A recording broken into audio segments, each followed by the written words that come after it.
Welcome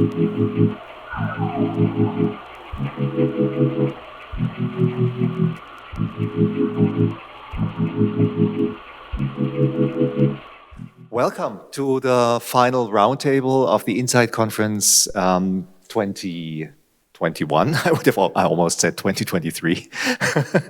Yes, it's an honor to finish off the conference with some thoughts. He's there. Oh, hello, Stephen. Hello.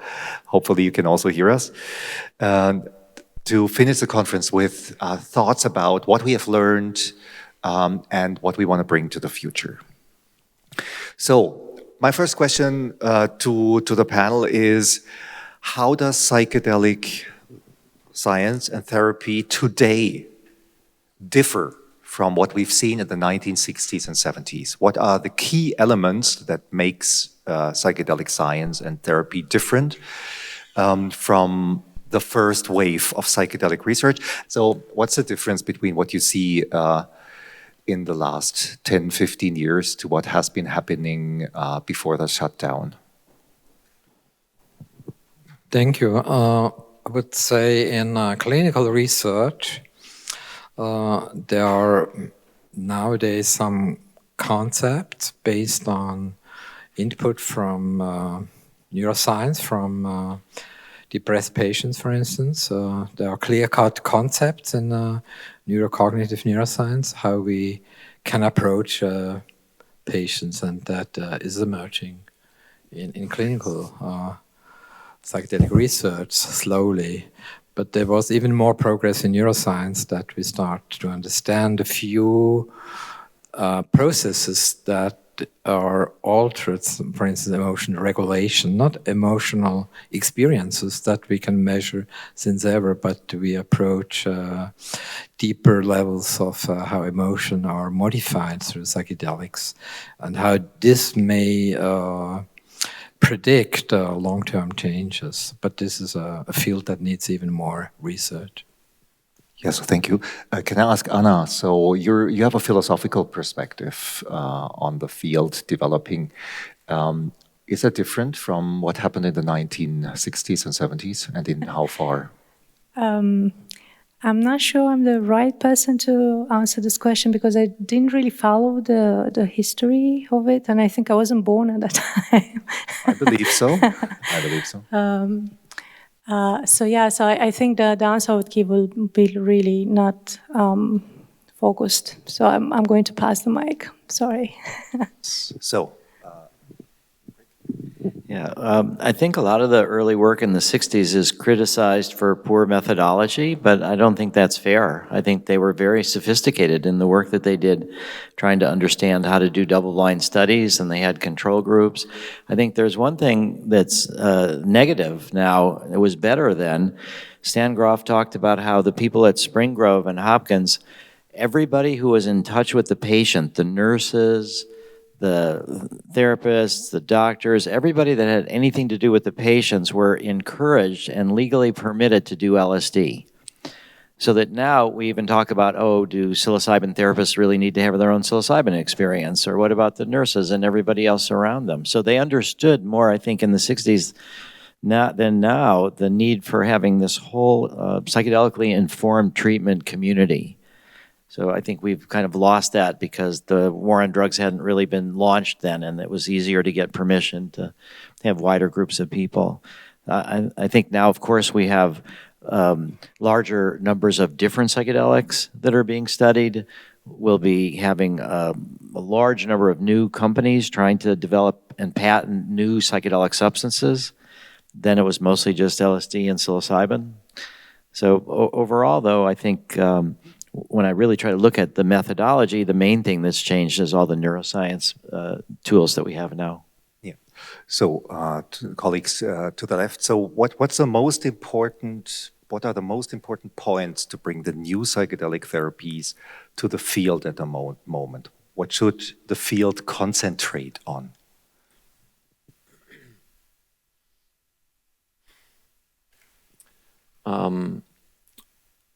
I would say that we have to carefully consider the communication with the public in what we are doing. So we have to be in constant exchange, not only doing science and apply those substances to patients, but to communicate what we are doing, the benefits, the potential benefits, but also safety issues to the public, and so to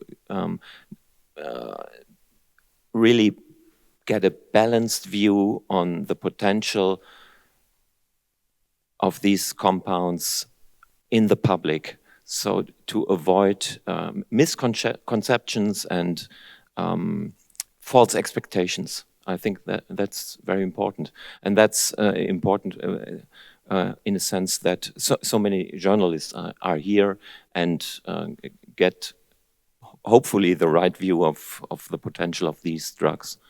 Yeah. So to Steve Asma and Matt Johnson. So if you could give one piece of advice from your perspective to journalists who are involved in science communication, what would it be when speaking about psychedelic therapy and research? Is there something that you learned from your press context or from following the science communication in press? Can you hear me all right? Yes, now we can hear you. Okay. In my case, it's tricky because one wants to be careful, just as you were saying, and as many people at the conference have said, about not triggering old 1960s sort of associations and connotations around this research. There is a sense in which we're talking about a huge cultural value difference between the sort of bohemian, aspects of psychedelic research and the bourgeois cultural values of sort of mainstream culture. And the idea is to sort of insert the sort of psychedelic renaissance into a new framework, and one that can be healthy for everyone, but also doesn't sort of, as I think Henrik was pointing out at the very beginning, the first talk, one doesn't want to use sort of terms like psychonaut, although I love that term. But there are certain associations that are just too hippie, and it's important that the press doesn't grab the sort of there's this sort of common problem in the press: if it bleeds, it leads. So the dramatizing of the story that could easily happen. I don't know how to control that. I don't know what to do about that. Some of the burden, the onus is on the press itself to try to be as clear-headed about it as possible.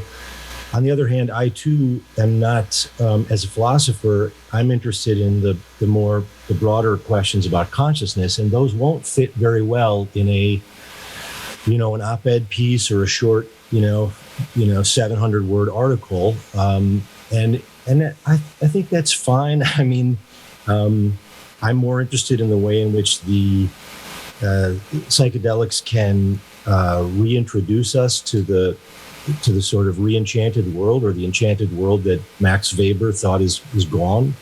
And I don't know how to sell that in a newspaper story so that everyone's comfortable with it. It's just going to make some people comfortable, and I'm going to sound like a psychonaut. So I'm just talking off the cuff. Thank you, Steve. So Matt, what piece of advice would you give to our journalist colleagues? Great question, Henrik. I think from my personal experience in interacting with a lot of journalists, the most important thing that I would want them to know is that there's an S at the end of John in Johns Hopkins. So that's I'm not sure if I hear any laughter, but I was going for a little laughter there. Thank you. But seriously, we've been missing your jokes in here too. More seriously though, I think, and this is I'm not quite sure how to do this, but they need to carve their own path and have some degree of independence. So one of the history lessons is that in the as we moved from the mid to late 60s, the media really turned. I mean, folks may not realize that in the late 50s, early 60s, going into the mid 60s, the media surrounding psychedelics was much like it was today. Like, the stories were positive, sometimes overly positive, and not mentioning risks, but there was this really exuberant enthusiasm about this kind of cutting edge medical research. And then it just, within a couple of years, it just turned like a dime, and turned on a dime. And I don't know if that's going to happen. I think a wise journalist would be, hopefully now, I'll put it this way, hopefully now there are enough venues. The media landscape is so different, with so much more independent journalism, so many more people able to find alternative routes for publication, that they're not beholden to, in some contexts, to the editor, to if the editorial office decides, nope, we're not taking stories on psychedelics unless they're negative. Hopefully now, that would cut off a lot of avenues, but hopefully now there are going to be ways to, for folks that are still interested in presenting a balanced case, which includes the incredible medical potential as it appears right now, that they're able to stay true and not just be beholden to the editorial powers that be, should public sentiment, and not even really public sentiment, but should the sort of editorial sentiment change. Yes, thank you, Matt.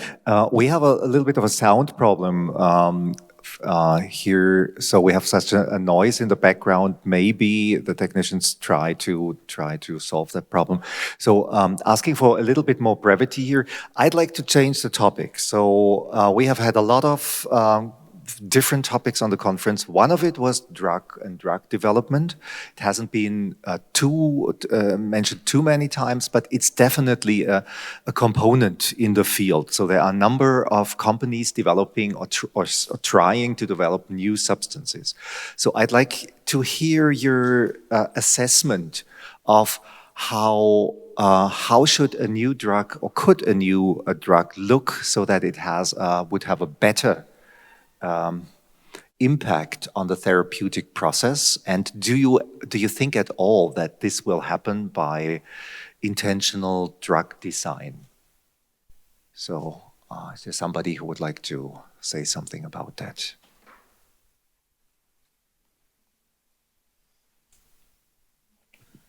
Yes. Yes. Oh, go ahead. It's difficult to say what kind of drug may improve the treatment if it's closely related to common psychedelics. They work all or less the same, use the same mechanism. But so far as I'm involved, we also do animal research and screen new drugs. And what we found is it's not... we can say that in the public so far. We found psychedelics, they are highly psychedelics, but not neuroplastic. That we were very surprised. We found psychedelic-like drugs that activate the 2A receptor, but do nothing in any animal model of depression, even very complex social design, stressed mouse with changes in behavior. So, on the other hand, there are drugs that do not activate the 2A receptor, but very effective neuroplastic, but they just hit the glutamate system. So, what pharmacy, and I'm connected to many companies, learned from our research is that they have much more power, have much more people, millions to screen these drugs in a few time where we couldn't do it in the academia, and have incredible chemists that to play with these drugs. And their hope is certainly to have the same effects, but not the psychedelic burden. So the question is for me, and therefore we're looking a little bit how much does the conscious experience really impact the improvement? I still believe in that based on data we have. For me, it's not just a pharmacological thing, but it's where the companies go, and all the people that approach me, they always come with these ideas. Any other perspective on new psychedelic substances? And maybe also on the trend to create psychoplastogens, so psychedelics without a psychedelic experience? One possibility I think is that's... Oh, I'm sorry. Matt, did you want to say something? I don't see you here from here, so it's good if you're speaking up and I can call you. Yeah, one possibility is to create a molecule, a compound that has less risk of challenging experiences, but yet still has other aspects of a full psychedelic experience. That may in fact be impossible, and this is an interesting, question. It may be that sort of, in order to get to the full depths of that you can typically see at a high dose of a classic psychedelic, it may be that inherently comes with the risk of a challenging experience. I don't know. Of course, we have MDMA as an example that's extremely psychedelic-like in many sense. It sort of less likely to lead to a full mystical experience, full-blown ego death, however you want to phrase it, with less likelihood of at least sort of a panic-ridden, challenging experience effect.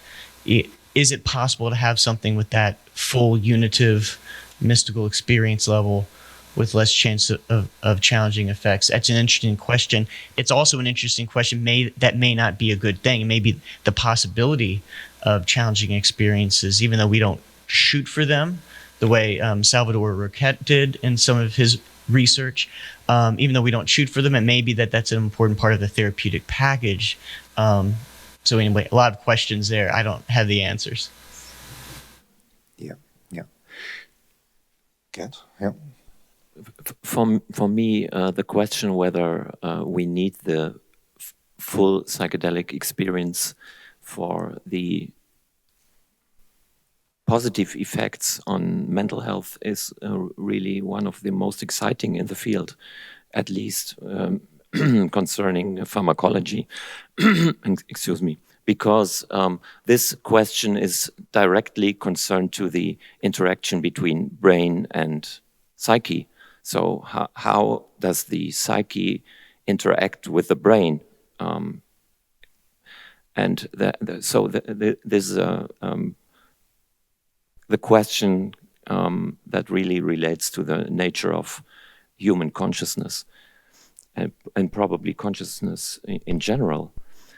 So this is really a very interesting question. And I personally don't believe that there will be drugs that have positive effects on mental health, for example, will improve depression without having a psychedelic effect.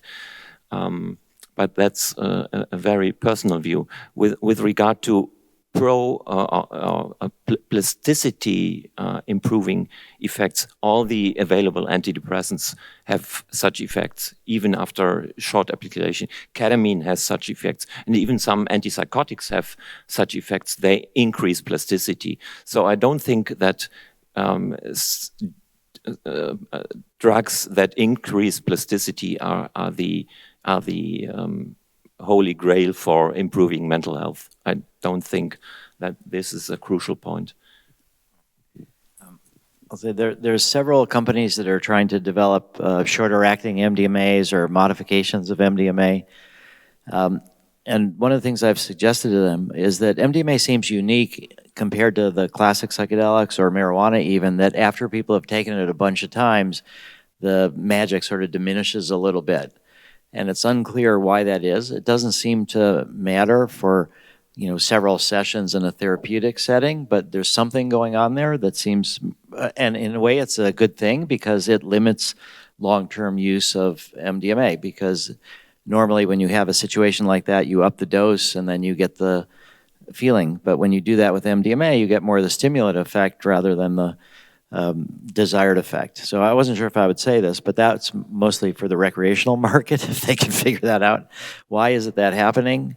And maybe for when we get to this idea of long-term therapy or just personal growth, we can help people with PTSD after, most of them at least, after a few sessions, but there's other issues to work on. So it'd be very interesting to figure out from a neurochemical point of view, what is MDMA doing that this loss of magic seems to take place for many people? Yeah, I like to bring in a different perspective from more like philosophy view. And we obviously start with the subjective experiences of people when they feel unwell. They want to get better, and they want to get better quickly because they want to, go there and enjoy their lives and everything. And there must be this, we need to be careful about this trap of thinking that you take a pill and things will be sorted out. It would be ideal to actually work this way.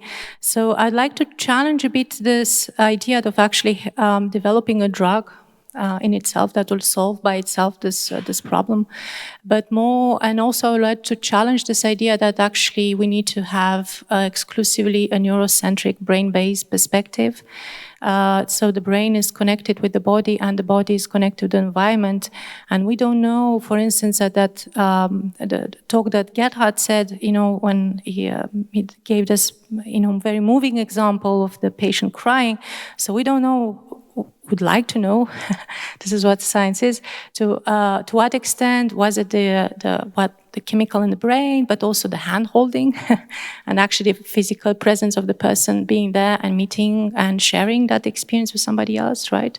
So I think we need to start with the very beginning, and the very beginning is that we humans, even though as adults we all look like individuals right now, it's like distinct from the others, in reality we are very much connected with others, and we are connected with others from the very beginning in a very embodied way.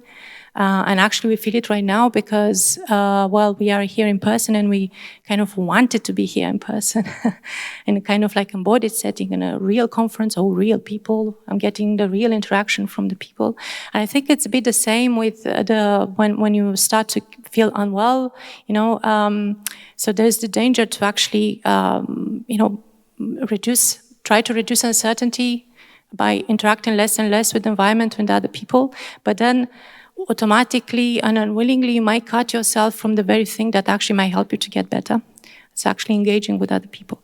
So I agree that we need drugs because it's true that we have a brain and we have neurochemicals in the brain, but it's not all this about the subjective experience. We also have the embodied connection with ourselves, and more importantly, the embodied connection with the others as well.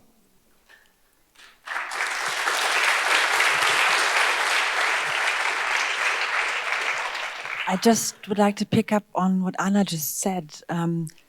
It's great to have a number of substances for therapy to choose from, but I think the substance is only the catalyst, the therapy, the setting, the human interaction.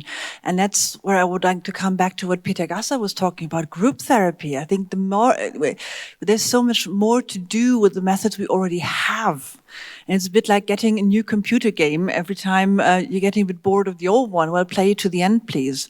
And I think it's a bit that we have to really, we don't really know that much about the tools we are holding in our hands at this point. We don't really have the comparative studies of what therapy models might work best for what. We don't have group therapy. We don't have enhanced it with other things like the digital things that are coming our way.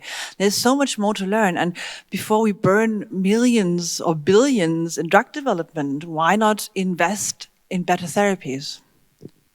Yes, thank you. Thank you.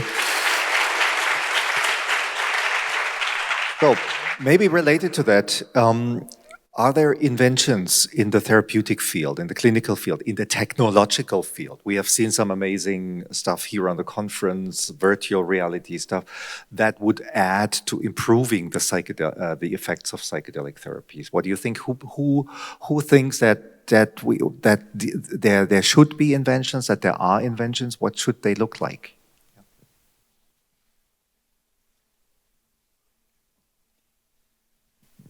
Will we really use virtual reality tools for treating depressive patients instead of psychedelics? What do you think? Well, Stephen, if you want to say something, I can't see you. You have to quickly speak up, then we can call you. I'd like to add something. It's sort of a similar problem here. I can't see you, so I'll step in, even if it's awkward for a moment. I think this is a great possibility. Of course, we're all speculating on the possible fruits of virtual reality in terms of these deeper questions. But it does seem to me that I think, as Matt was talking about, if you remove some of the challenging effects from the experience, are you going to have some of the transformative therapeutic results? And it does seem to me that you could build VR experiences that were. The reason why I think that's interesting is because my own view is that the core of cognition is mythopoetic. It's largely we understand the world in dramatic terms first and foremost, and that's one of the things that I think the psychedelic experience returns us to. It seems to me that VR development can develop dramatic narratives that place the subject within them in a way that could have transformative results. So obviously, exposing people who have PTSD to some of the more troubling experiences and returning to those under certain, very carefully controlled clinical guidance has been therapeutic for people. So in VR, it's very common in some cases for people to see their negative experiences as coded with things like the monster of my anxiety comes and takes over, or the monster of my depression comes. And then there's ways in which some therapists have actually used these sort of monstrous images and narratives to take people through an experience that could be transformative. It seems to me that with VR technology, you could really find a great deal more immersion so that the subject is really having the phenomenological experience under safe conditions, such that could produce greater results. So that's just one possibility. I've got some doubts about the therapeutic potential of VR. I think there are uses for it, but just to say, there was one patient, an Israeli patient, and it was PTSD from war-related issues, and associates of his were killed in their sleeping bags, and he discovered their bodies, and he was talking about how helpless they were, and if they died in battle, it would have been different, but they died in their sleeping bags, helpless, murdered, and but then he said, when I was a child, my father beat me up and I was helpless. So it turned out this shift that this person made was not what we thought was the trauma, that was the trauma, but there was an underlying childhood trauma that he'd not mentioned before at all. And that was the shift that he needed to make to really do the healing, is to go to this early childhood trauma. So I'm not so sure how you track that with VR. And if you have a war-related scenarios and they want to go to this other thing, you're kind of keeping them in this other level where they need to go deeper. So that's my question about how you do that with VR. The other part I'll just say is that Skip Rizzo is one of the people that has done a lot of work with VR for military-related PTSD, and this was 2009 in a conference in Israel, and Edna Foa, who developed prolonged exposure. We were talking about MDMA, and she says MDMA is a terrible drug, dynamite in the brain, neurotoxicity, forget it, go do VR. And Skip was there, and she said, go talk to Skip about VR. So I said, Skip, this is the story Edna tells me. And he just started laughing. He said, if you've got MDMA, you don't need VR. So, but I think there are applications, but I question how deep they'll go. Yeah. So one topic then went through a lot of talks in the conference, and also organizations coming up with it, is, of course, therapy training.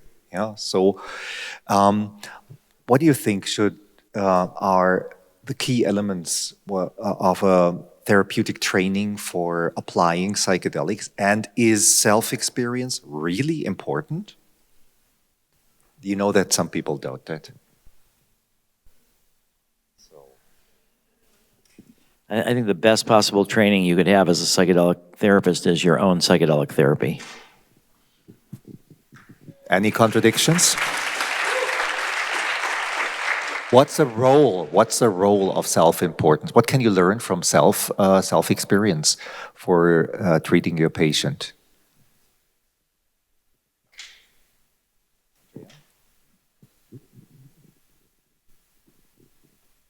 Next level empathy. So I think if you are trying to support somebody in a state you do not understand at all, it's very difficult to develop this empathic approach that is needed to really be supportive in those states.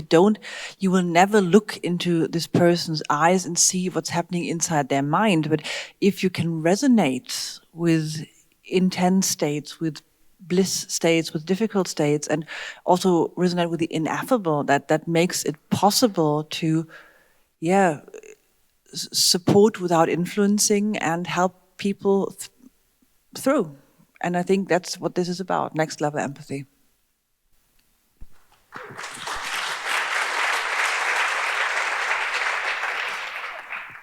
Any other important elements of psychotherapy trainings that you would relate to?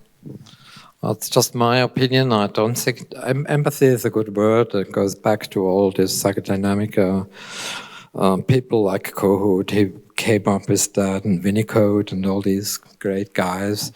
But I think you have to have a clear-cut training, maybe in 2-3 therapeutic concepts, and you have to go through that. And what I'm surprised is always that these courses, even in Switzerland, are very short block courses, a few weekends, and people think they are now a psychotherapist.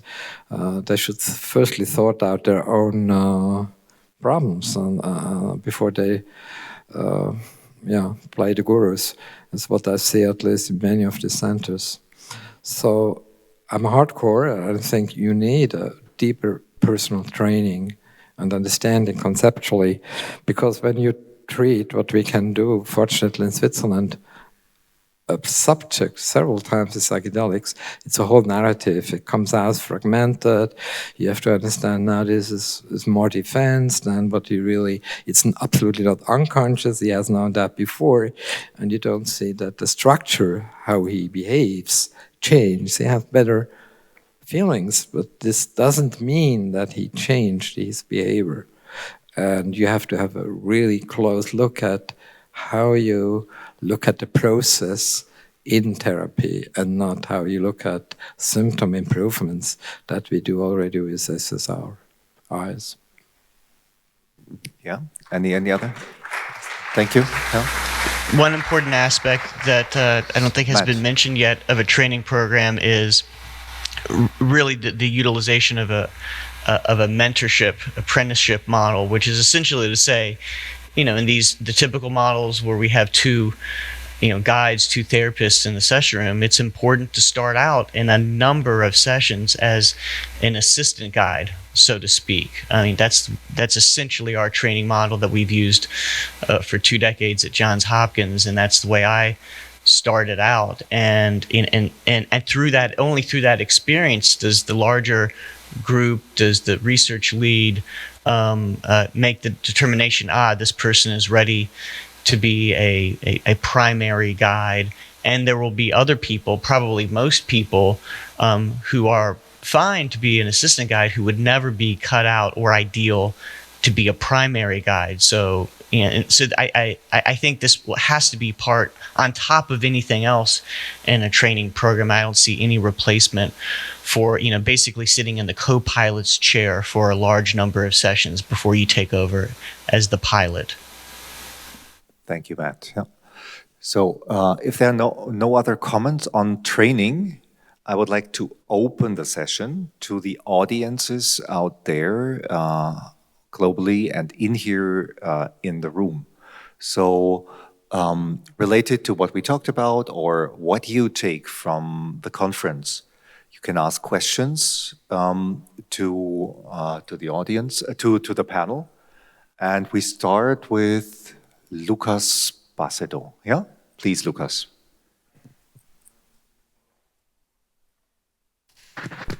Yeah, okay. Thank you for this great panel here.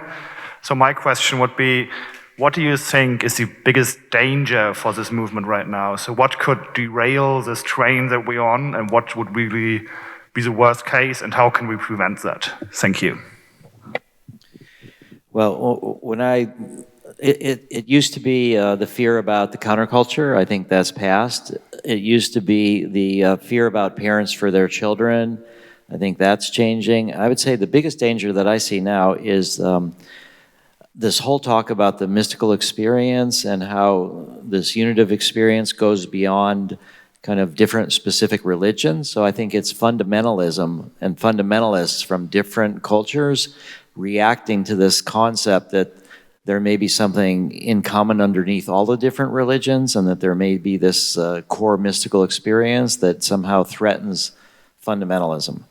And so how do we deal with that? In America, it seems like we've kind of diffused that a little bit, because the Christian right wing is also very supportive of the veterans. And so we come with, hey, we're helping the veterans. So that's why we haven't had that counter reaction. And I think there's this other way where, I don't know if Matt wants to talk about it, but the religious leaders study that was done at Hopkins and NYU, how they phrase the results.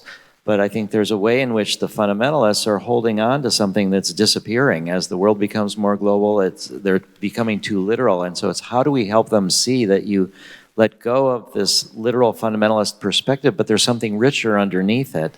And it doesn't mean leaving your culture. It doesn't mean this dropping out. It just means you can revitalize your own traditions with this, broader, deeper understanding. And so that's where I see the greatest danger going forward. Can I?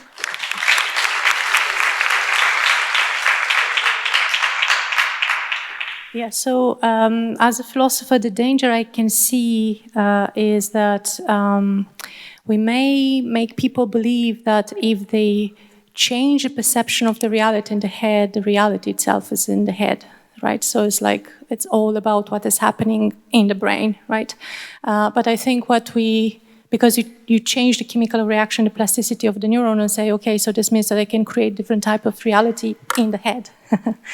But that might be wrong, actually, because, for instance, maybe there is the case that actually what gives you the feeling of being present and happy is more related with how able you are to basically feel immersed into a reality. And then the question is, so here is a question. So why people actually do psychedelics, right? Now we study them, but people took psychedelics well before we actually started to study them, right? And then the question is, as a philosopher, I'm asking myself, why do human beings actually they want to have this type of experiences? And I think there can be many, many reasons, but at least two of them I can see is that the one is like the exploratory part of your self-consciousness. You want to understand why, what's your nature, your fundamental nature, you want to understand about that. And other would be, and this is something I encounter in my own research, is like people want to escape from a reality that is kind of unbearable and then create a new one in a sort of like a different parallel universe. And I think that would be important to keep in mind. That's the danger. Is like, okay, it changed the perception of reality, but the reality is not necessarily just in the head. And Anna, do you see cultural or historical differences between populations in these questions, or is that a human thing? No, I think cross-culturally people try to. I know the kind of like, first of all, self-explore. So leave behind the ordinary sense of self. This is why people, for instance, do intense meditation, right? It's like there are so many different techniques to basically try to understand more about, know yourself, right? What's the nature of the human mind? And I think one of the So one of the possibilities of how to do that is basically modulate and change things, right? And have contrast between different type of experiences, and then you learn more about yourself. So that's one thing. But I think it's quite, I mean, people did it from, long time before we started studying it. Yes, thank you. So, questions from the audience. Yes, Gabriele. Yeah. I would like to make 2 comments to the subject. How could we communicate our subjects to the public and to the media? Sometimes I think we are not very glad how the media are writing about our subject, but I think we have to see that we have today a great diversity of media, and we have very good journalists in Germany and in Europe. And I think it's important. The first step for me would be to establish professional relationships to this journalist. And we have very good podcaster, we have very good science journalists and so on. So I would like to make the focus to this group of journalists. We don't have the journalist like we don't have the doctor or the man or woman in the politics. And my second remark is media is a system like other systems. So we have to understand this system media, and we have to figure out how we can use the changes in this system media. For instance, I think we have very good podcasts. We would not change the world with a podcast, but there we have some really very good quality of good journalism. Thank you. Thank you. Yeah. Further questions? Yeah, please. The person up there speaking. Yeah. Thank you all. I wanted to ask you, what do you imagine the psychological treatment associated with psychedelics would be? If it would be more of a structured ensemble of techniques, or more of an attitude that the therapist holds during the session? Thank you. So, is there somebody who feels a call? Okay. Yeah. Just want to add a little bit to that. I don't know all the answers, but in Switzerland at least, we're dealing, or we interact with the government in case of psilocybin. Even if we can use it, we have to come up with some regulatory frame. Who can use it? How do we use it? And as for what's reality is, all approaches are just used to drug, but it is in psychotherapy or not is not a regulatory point. Even it is much more complex, because if you go to the regulatory people and say we do it within this framework, then you have to show that this is effective. And there's another phase 3 study for Rick. And in psilocybin, we even don't know yet, and that we have been recently asked what dose, by what indication and severity of the illness. We don't know. We don't know depression. We have no cartography of depression. We have symptoms, they have symptoms, but I think we still struggle how many times we give it.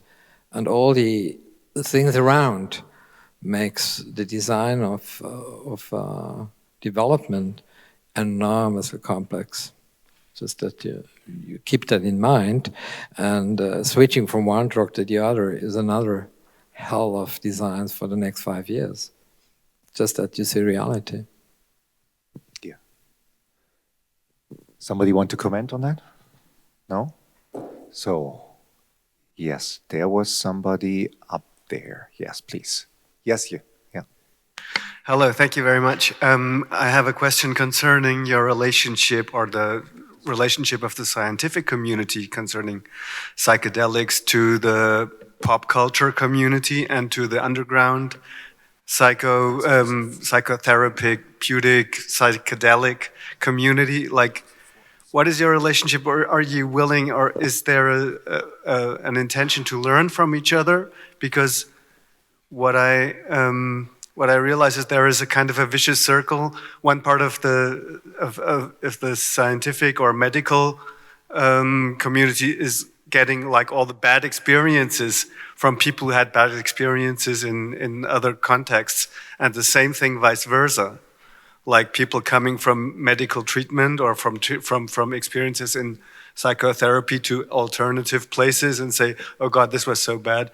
Do you have a better concept with working with psychedelics?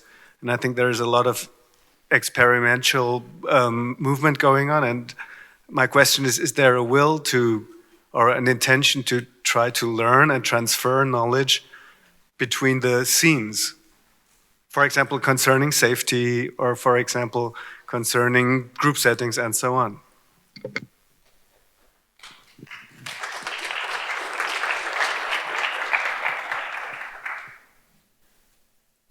Certainly on the academic side, there is a lot of learning from what's going on in all contexts, including underground therapy and, whatever we want to call it, non-officially sanctioned use of psychedelics. I mean, something that I've done a good amount of, and so have plenty of other colleagues in the field, is survey research of people using psychedelics under a variety of contexts. Some of the work that we're doing now is actually including more of a lens on those therapeutic, those so-called illicit therapeutic contexts, and trying to learn from it. So I think we should, and in terms of providing advice to folks in that world, I think so much of what we say is applicable to anyone using psychedelics. And I'm always I think sometimes researchers can be a little too frightened because they don't want to encourage people to use drugs. And so I always just use the preface that I'm not encouraging anyone to use, but I'm happy to tell people what constitutes relatively more risky use from less risky use, and also use that the science would suggest is going to be more clinically beneficial versus less clinically beneficial, even though I'm not telling anyone to do something that is illegal wherever they live. Andrea? Of course, there's on both sides quite an amount of bias. You see, as an emergency doctor, for me, every motorbike is just an accident waiting to happen. And I don't see the pleasure people take in riding their motorbike. But on the other hand, something I would really like to emphasize, and this is, for example, one of the reasons why I really see myself in this ongoing study where I am working on the team as a co-therapist, as to be a psychedelic therapist, you first and foremost should be a therapist. And I think that's hugely important because there's so many people, especially in the underground, who have had a handful of own experience, perhaps even several hundred of own experiences. But just because I've seen a plane fly 100 times doesn't mean I can pilot one.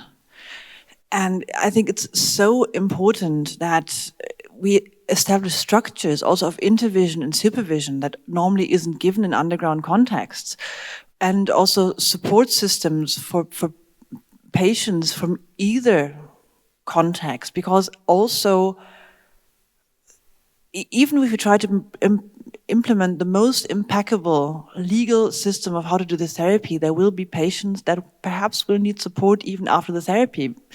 And there are no guarantees on either side. But like, what I really hate to see is that I end up talking to people who then tell me, oh, I've been doing underground therapy with MDMA for 25 years. And I said, well, have you ever seen a serotonin syndrome? And they look at me like, what's a serotonin syndrome?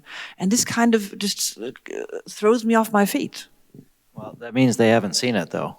So what I would say is that the clinical researchers have more to learn from experienced long-term underground therapists than long-term experienced underground therapists have to learn from clinical researchers. And I think that we have to distinguish between those people that had a few experiences and now they're trying to train people without any kind of training. But the long-term underground therapists have risked their careers, risked their freedom. They have more experience with a wide range of different drugs, with a wider range of patients. And what goes wrong underground therapy, just to say, is you think underground therapists get in trouble when something goes wrong, the patient isn't treated right, and it's actually the other way around. Something goes right, the patient makes some changes in their lives, and people left behind then call the police. And so that's what really underground therapists have to worry about, experienced ones, is when it goes right, what about the social setting of the person that starts to make changes? So I think we've sometimes led underground therapists into our training programs just to try to make it so that they do a better job, or at least learn our methods as well. So I think that we want to somehow or other also try to create legal context for the underground therapists to emerge, maybe if they don't have all the credentials, like what Matt was saying, as the secondary therapist, where somebody with the more credentials they work with, but they may have more experience than others. So I think that there's a lot of things to learn about combinations of drugs, simultaneously administered, like, LSD, MDMA combinations, things like that people in the underground are way ahead of clinical research by a decade or more. But there's bad underground therapists and there's bad clinical researchers, and so I think we just have to help everybody learn how to be more careful and wiser, and there's a lot of integration work that's done in an underground setting sometimes too. And the underground therapists are what kept the flame alive during this whole period. So I think we really need to honor them and to try to work with them as best as possible.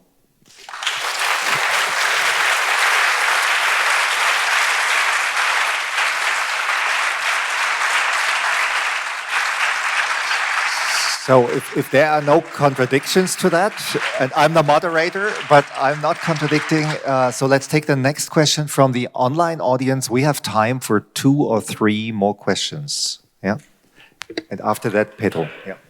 Yes, thank you. Martin is asking, how do you see the role of non-academic organizations such as psychedelic societies in the coming phase of the psychedelic renaissance? Yes, somebody feels the call.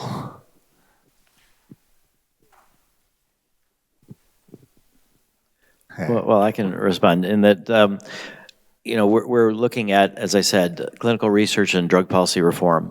So these psychedelic societies can play a major role in trying to work as organizations to raise these issues with local politicians where they are. They can also spread the knowledge about how to do these things properly, because we are concerned that bad experiences in underground settings will get the media inflamed, and then that will create maybe a switch in the way society sees things. So I think underground use can be dramatically helped by these psychedelic societies. And as we start moving more into this political realm, so MAPS is, we have a few thousand donors, but we haven't really needed tens of thousands or 50,000 because we haven't been as much in a position to try to argue for political change. But now that's changing, and there are opportunities for major political change. So I think these psychedelic societies around the world can spread best practices, can get politically engaged, and I see the development of them as a very positive phenomena. So Pedro Teixeira, please. Okay. Thank you. I'm curious about the role of, the role of children and adolescents in this discussion a bit more. With the exception of Rick's mentioned before, I think they've been mostly absent from most conferences that I've attended. Is this an adults-only territory that we are navigating? Might there be advantages of including them in the conversation a bit more? I'm thinking about better parenting, for instance, as just one example, or family dynamics, or reduction of stigma for future generations to including them in the conversation. Wonder what you think. So I'd like to maybe give it to Matt. I think, would you have something to say about the future role of adolescents and children in psychedelic research and therapy? Well, there's several dimensions there. One dimension is the clinical use, and the answer there is that we're going to, as a field, we're going to need to examine therapeutic effects in trials with younger folks, and even those that may make some folks uncomfortable. I think that's critical. It's also very much, I can at least speak for in the U.S., the FDA, if something is effective, they're going to want you to investigate those effects. I mean, I was at a meeting with the FDA when, sort of the researchers are presenting a cautious view, such as, oh, no, not thinking adolescents, and the FDA, the response is, that depression in teens is a real problem, right? So if this work continues to look promising, yeah, you should go there, because those people are suffering too. And obviously you're going to, that gets more politically sensitive, and you need to do things cautiously and perhaps even extra cautiously when you're talking about younger folks. But that certainly needs to happen, and there are incentives that the FDA actually puts out there to make sure that the compounds are investigated in younger folks. So yeah, I guess there's other dimensions, but maybe I'll turn it over to the other panelists who could probably answer. Gerd, do you see that happening in Europe? What I said in my talk was not that we shouldn't probably somewhere in the future treat adolescents with MDMA or psychedelic. I was saying that we should not try to treat adolescent depression just by administering drugs to these people, but to have a prophylactic approach to public health. That's the first thing. The second is there are definitely more risks in children and adolescents if you apply these drugs to those young people.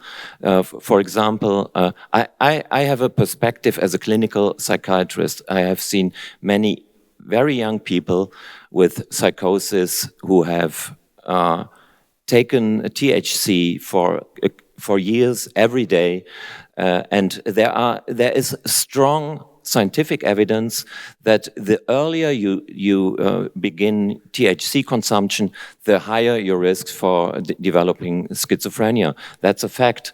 So there are more risks associated with administration of these compounds, these strong compounds, and psychedelics I would consider stronger compounds compared to THC. So the adolescent brain is exceptionally vulnerable. It's a developing brain, so you should be very careful to interact with powerful substances with these young people. Ladies first. Yes, thank you. I would like to emphasize the other aspect of what Pedro was saying. There is also a psychedelic effect by proxy. So to have a beneficial effect on adolescents and children, it's perhaps not necessary that they get use of their substances, but I think parenting can definitely be improved. Yeah. And I think that the more empathy and the more ability to change perspective a parent develops, that can also be, we are not insular beings, we are all interconnected, and more so than with other people, with our own children or our own parents. And I think this whole thing that if to treat a system, if we think a bit like human beings living in systems with a psychedelic, you don't have to have a 5-year-old on psilocybin, but if a depressed parent receives this kind of treatment, this is going to have an effect on the whole family. Yes, because we're at the end. So, Rick, I would ask you. Let me add one more point. I'm sorry. You had more speaking time. Finally, somebody's fighting back, Rick. Somebody's fighting back. Sometimes I have the impression the same people who criticize that we are giving Ritalin or methylphenidate to our children and over-medicalizing them, the same people advocate the use of MDMA or psychedelics to children. So we should be careful with what we do to our children. And again, we should have a prophylactic mental health approach to public health, especially for children and adolescents. I completely agree. A quick one, Rick. Yeah. But I would just say that we should, we have a lot to learn from indigenous cultures that have successfully integrated psychedelics. If you look at the ayahuasca churches, you look at the Native American church, they don't have age limits. I was at a peyote ceremony where a Navajo man brought in his 9-year-old son, and he spent up the whole night with us. He didn't take as much peyote as the rest of us, but I think that there are some kids that are called to it, some that are not, and that within a family context like that, there are no age limits, and I think that the sooner you can layer in feelings of love, connection, unity for kids, even it's beneficial. But I think the examples you gave of THC are really right, but they're right from frequent use a lot of times. And so these are very rare occasions, even in these indigenous cultures. They're not doing it all the time. They're not doing it without supervision. But I just don't think there's an age limit beneath which kids shouldn't be exposed to this. Quick one. Thank you. Yep.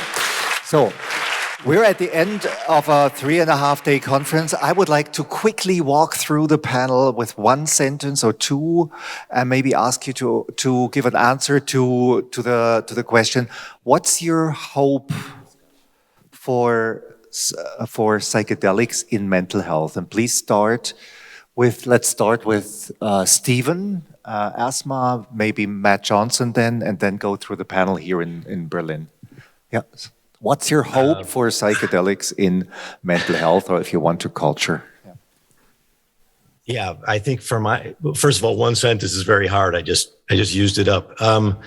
But I guess I'm thinking more in terms of culture, just from my own research. And I do think that I'm excited about this research because it can help us reveal aspects of sort of cognitive architecture that are oftentimes invisible. And I find that exciting, and that it can also increase maybe cognitive fluidity. And for all those reasons, I'm very excited. Thank you. Matt? My hope is that we continue to stick to the data in terms of safety and efficacy, that we do a greater number of experiments around how psychedelic therapy is conducted, whether it's with new compounds or with the same compounds we've been working with. And I hope that that governments around the world start playing a larger role in funding therapeutic psychedelic research. And I particularly hope that for where I'm at in the United States, and I think that's going to be soon.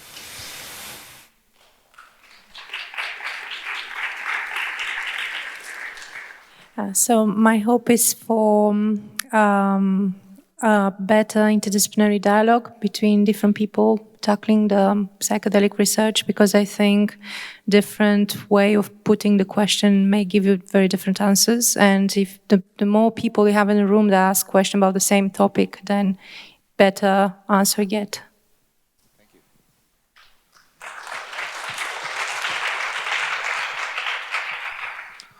I first hope that the clinical research comes up with larger study that show efficacy. Then the reporters have less problem to make all these speculations. And the second is, as my personal engagement is, that is not always seen as a medicine. My intentions are to go on with healthy subjects in retreat settings, in development of personal issues, and going beyond the medicine. Thank you. Well, I think humanity as a whole is like a cancer on the earth.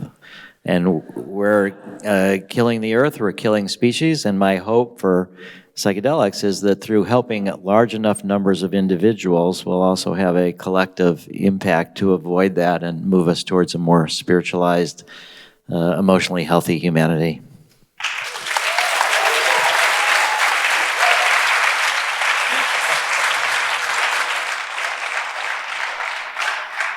I cannot top that. I'm down on earth. I would like, in the coming years, which I hope to have, I would like to bring these treatments to as many patients as possible, as soon as possible.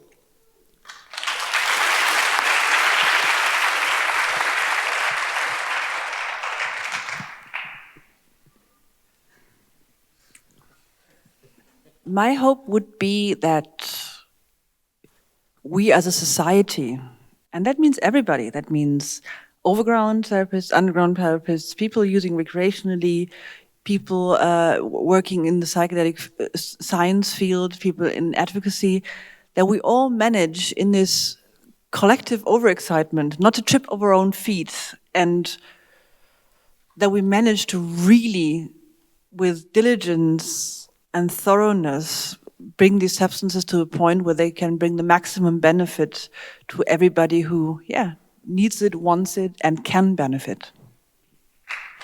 Thank you.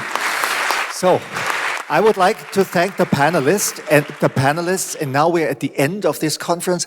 Please, all the staff and all the helpers of the conference, come on stage as quick as you can, so that we can have an applause for everybody helping to make this possible.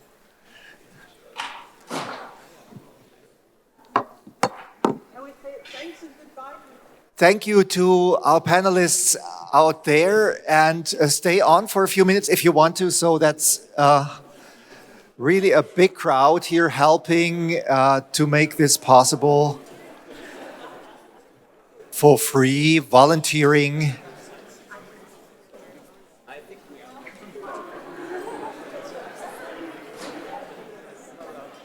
Please come up, don't jump from the balcony up there.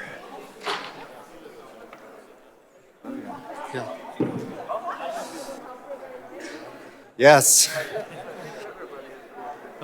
And just in representation, for the whole team helping, I want to say a big thank you to our conference manager, Patrick Wentop. Please provide an applause. Incredible work, incredible work.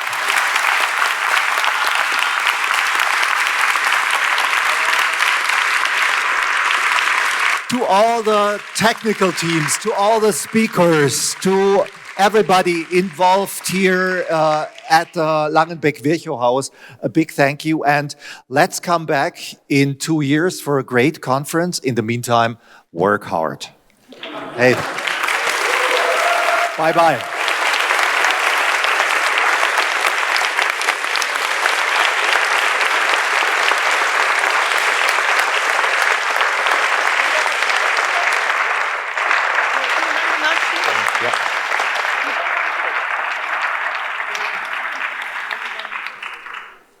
So, and as the thank you continues, I also say goodbye to everybody out there in the world, and hope to see you back very soon.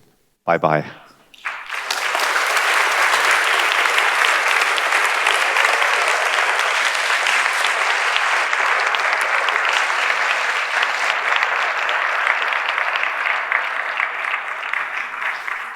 I think it would be fun to have a very nice flower jumping picture. What do you think about that, Abigail? Yes, thank God these are not roses. So maybe last waving to the world for the photo, and goodbye audience for seeing you in 2023. Thank you. Yeah. Bye-bye.